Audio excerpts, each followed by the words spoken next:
Hey guys, welcome back to another video, and today I'll be showing you how to, if you have a Syma X13, if you've seen my videos, you know that the accelerometer on this was just horrible and it would just crash by itself. So I was looking for a new circuit board to put in here that would fix that, and the only one that I had out of all my collection that I think that would fit, that I was willing to sacrifice to put in here, was from my Eachine H7 or Jin H7 or Moontop. They're all the same. And so, as you can see, there's absolutely nothing in here. This is just a frame right now. And here is the battery I took out. It's a 150 milliamp hour. You had to take that out. And then here's the 4 motors, so I can use those for later on. And now here's the stock Syma board. As you can see here, it's got nothing on it. Whoops, dropped it. I took the, because I'll open this up here. As you can see, I got it all back together. And now I have the H7 board in there. And now the H7 board originally comes soldered with this battery on it. So all I did was unsoldered this, and then I took the little JST connector off of the X13 board and put it on the H7 board. So now that has that connector.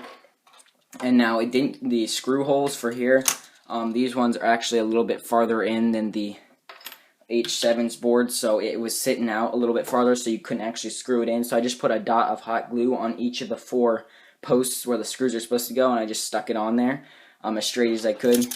There's a little on-off switch that comes out the back here, and that held it on really good. And then I covered it back up with the that little, as you saw in my teardown video, that little clear panels, I put that on there. But because of the LEDs, there's a couple different placement LEDs, and just because of the different boards, it's not designed for that. It didn't go on the best, like it was a little tight, so I kind of had to pop it and push it into place.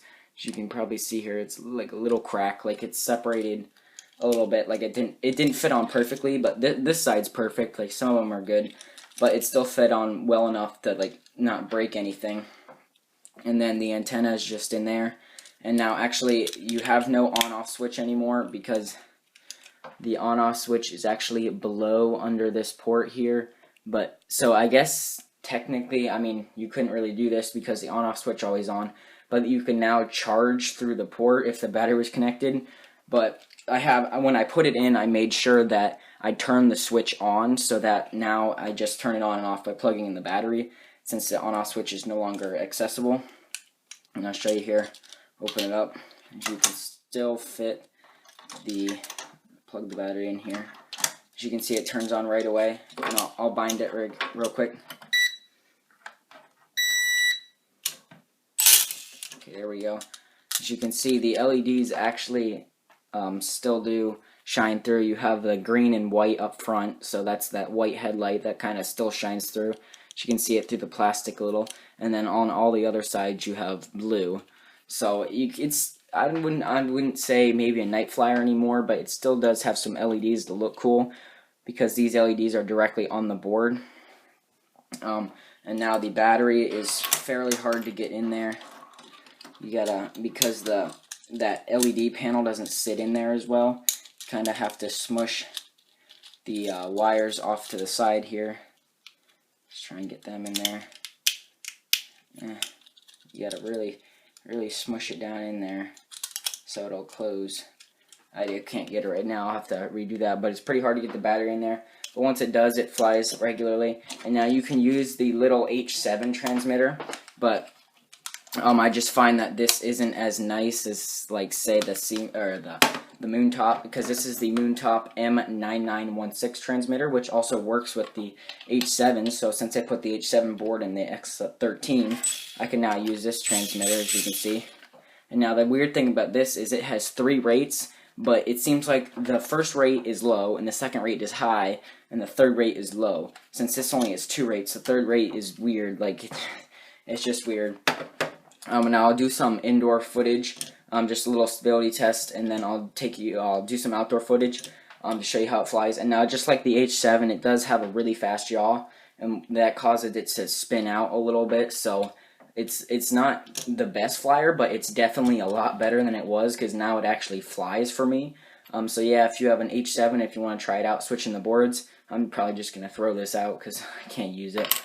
So yeah, now let's go check out the flight. Okay, here we are for the indoor test of my Syma X13, which I have now swapped the circuit board with the Eachine H7 board, and I'm flying with my Moontop M9916 transmitter. So let's take off here, and I'm in low rate. And now this will be interesting to see what happens since the little Eachine Nano is a little direct drive, and this is a micro gear drive. So I'm trimming it out, and as you can see, that's very stable there. That's hands off. Look at that. That is great. I'm just barely losing a little throttle, but that is really stable. Here's low rate to yaw to the right. As you can see there, it's leaning a little bit because of the trim, but pretty fast yaw. And then here's low rate to yaw to the left, but it seems to be quite a bit faster to the left. That's weird. But yeah, there's low rate to left yaw. So yeah, it's definitely a lot faster to the left. Let's go to mid-rate, which on here, since this has a third rate and the H7 only has two, mid-rate is the high rate and high rate is low, so there's basically two lows. Here's left yaw on high rates. So as you can see there, that's really fast yaw. And then here's right yaw, so it's definitely a lot faster to the left, which is really weird. I don't think it did that in the H7.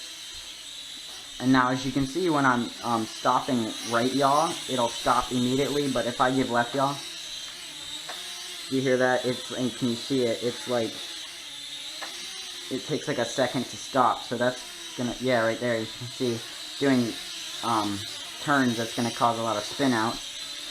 Here's the pitch. So you can see pretty aggressive pitch there. Getting a little weird with that spinning out with the. Do really nice funnels though, look at that. I guess this would be a good indoor flyer now just for funnels. So it's definitely, I'd say, improved so far. Let's try a flip out. I'm going to click the right, yep, still the right bumper for flips. Okay, flips, it's a little squirrely on the recovery, but then again, this circuit board is not meant to go with these electronics. So let's try a right funnel. You can see quite a bit slower, but it's still pretty nice. Ran into the couch here. Let's do left funnel. Yeah, the yaw is definitely a lot faster left, but pretty nice funnels there.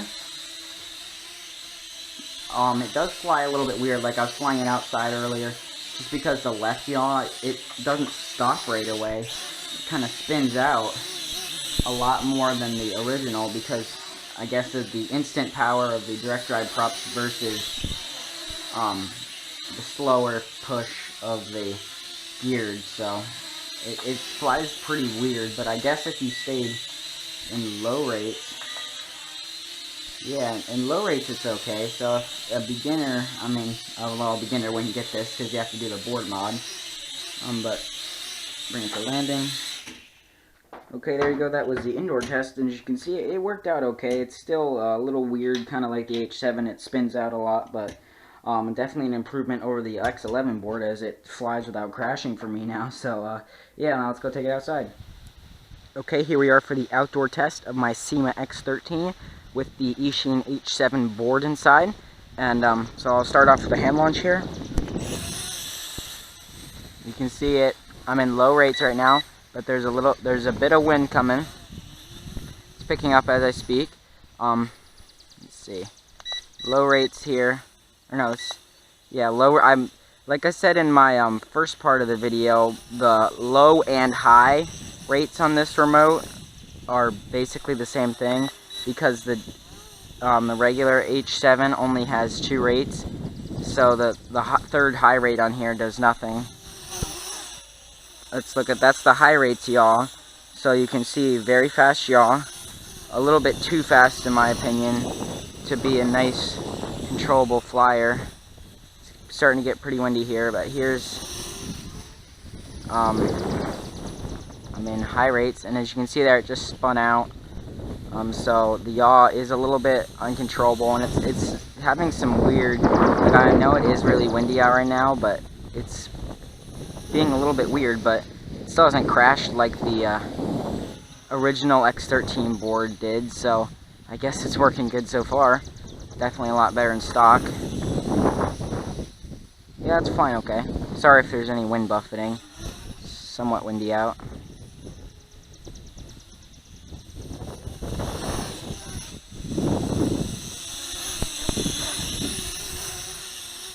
Yeah, it's acting a little weird, but it's still flying, and I'm flying with the Moontop M9916 transmitter. And the sticks are a little bit stiff, so it's not my favorite transmitter, but it's okay.